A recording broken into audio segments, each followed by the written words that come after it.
अस्सलाम वालेकुम जी, कैसे हैं आप लोग? सब ठीक ठाक हैं। इंडिया ने जो है वो T20 सीरीज जीत ली है। और जैसे मैंने बोला था कि इंडिया 4 मैचेस जीतेगा, इंग्लैंड 1 जीतेगा। हालांकि आज मौका था इंग्लैंड के पास, लेकिन वो ये T20 का मैच नहीं जीत सका। शुरू में 10-12 रन पे 3 आउट हो गए, बड़े बड़े प्लेयर्स आउट हो गए। संजू सैमसन आउट हो गया, फिर उसके बाद सूर्या कुमार यादव जो है वो आउट हो गया, तिलक वर्मा जो है वो आउट हो गए। लेकिन आई थिंक लग ऐसा रहा था कि 150 भी नहीं कर पाएगा। लेकिन वही बात है ना कि हार्दिक पांड्या जिस तरीके से आपको पता है बैटिंग करते हैं, उन्होंने 50 रन की इनिंग खेली। फिर उसके बाद आई थिंक 53 की है, फिर डुबे ने 53 की है, जिसकी वजह से जो रन्स हैं वो बड़े ज़बरदस्त हो गए। और 181 रन जो है इन्होंने कर दिए इंडिया ने। और इंग्लैंड की टीम जो है, सिर्फ हैरी ब्रुक जो है वो 50 रन की जो है वो इनिंग खेल सके। उसके बाद उसके अलावा कोई ऐसा प्लेयर नहीं था जो रन्स कर सके। मेरे ख्याल में बड़ी ज़बरदस्त ये विन थी। 166 पे जो है इंग्लैंड की टीम को आउट कर दिया।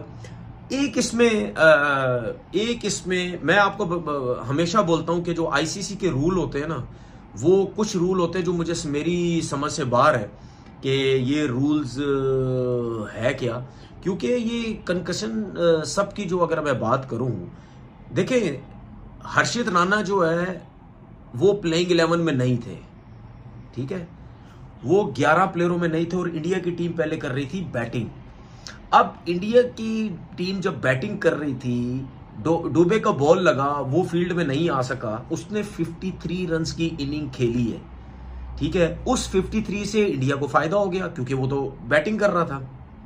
अच्छा, कंकशन सब की रिप्लेसमेंट का मतलब ये होता है, जो जहां तक मुझे पता है, कि अगर बैट्समैन है तो बैट्समैन आ सकता है, बॉलर है तो बॉलर आ सकता है। मतलब जिस किस्म का प्लेयर है उस जो कैटेगरी, उसी कैटेगरी में आप उस प्लेयर को ला सकते हैं। लेकिन मुझे एक चीज समझ नहीं आई कि हर्षित राणा आ गए उनकी जगह पे। भाई मुझे तो ये समझ है ना कि हर्षित राणा तो ऑलराउंडर नहीं है। चले जी, ये समझ आती है कि डुबे बैट्समैन भी है, बॉलर भी है। और अगर डुबे फास्ट बॉलिंग करते हैं तो वो तो नहीं कर सकते क्योंकि उनको तो बॉल लग गई है। तो उनकी जगह एक फास्ट बॉलर को लिया गया जो हर्षित राणा की सूरत में था। लेकिन ऑलराउंडर क्यों नहीं लिया गया? वो इनके पास आई थिंक था नहीं। तो मुझे ये तो बताए ना, डुबे क्या पूरे 4-4 ओवर करता है हर मैच के अंदर? ऑलराउंडर, किसी भी टीम का ऑलराउंडर बहुत कम ऐसे होता है जो 4-4 ओवर करता है। वो ज्यादा कभी 2 करेगा, 3 करेगा, या 2 में ही मार खा के साइड पे हो जाएगा। तो यहां तो इंडिया को तो पूरा एडवांटेज मिल गया।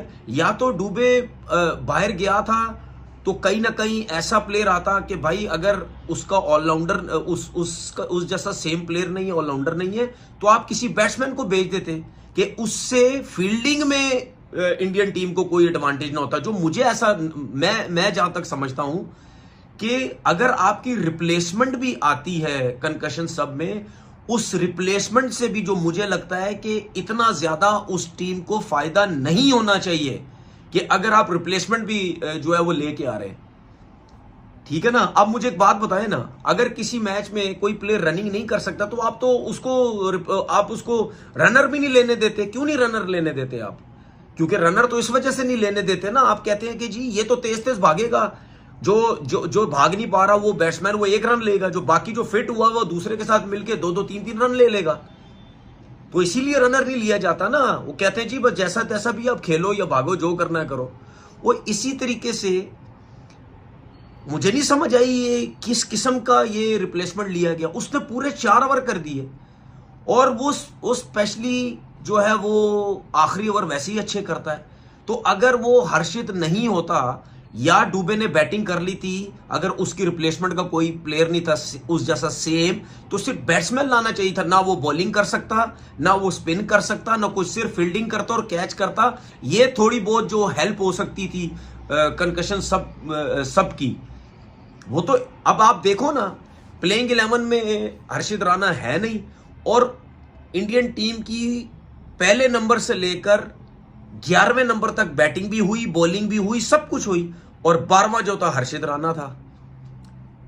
मतलब मुझे समझ नहीं है ये किस किस्म का कंकशन सब था कि पूरा पूरा एडवांटेज। और उसके बाद ये भी आप देखें कि वहां आपके, मुझे पता है अब मुझसे लोग 36 बातें करेंगे ओ भाई आईसीसी का रूल है, आईसीसी के और रूल्स भी गलत हैं, और भी आईसीसी के रूल गलत है, ठीक है ना। ये जो रिव्यूज आपके होते हैं और जो मतलब और चीजें होती हैं, ठीक है, ये बनाए हुए हैं ये थर्ड अंपायर वगैरह वाले जितने भी हैं, इसमें से भी कितनी ज्यादा आपकी क्वेश्चन मार्क है। तो ये क्वेश्चन मार्क है। अब मुझे नहीं पता कि आगे चल के इसके ऊपर कोई इशू उठाएगा या नहीं उठाएगा, लेकिन मुझे तो ये समझ आई है उसको तो पूरा पूरा एडवांटेज मिल गया। 12 प्लेयरों ने परफॉर्म कर दी है। मैंने इसकी ये ट्वीट भी की है, अगर आप जाके देखना चाहें, मैंने ट्वीट भी की है कि मुझे नहीं समझ आई ये क्या है। अब जाहिर बात है लोग फजूल उल्टी उल्टी बातें करेंगे, जिसने जो भी करना खैर, लेकिन मुझे जो समझ आई है वो मैंने आपसे कह दी है। बाकी इंडियन टीम ने सीरीज जीत ली है। गौतम गंभीर के ऊपर बड़ा प्रेशर था, आखिरी 2 ओवर में जो 25 रन चाहिए थे वो समझ रहा था शायद रन बन जाएंगे। और एक चीज आपको बता दूं, हर्षित राणा अगर 4 ओवर नहीं करता ना तो इंडिया की टीम आज का मैच हार चुकी थी। अपना बहुत बहुत ख्याल रखिएगा। अल्लाह हाफिज।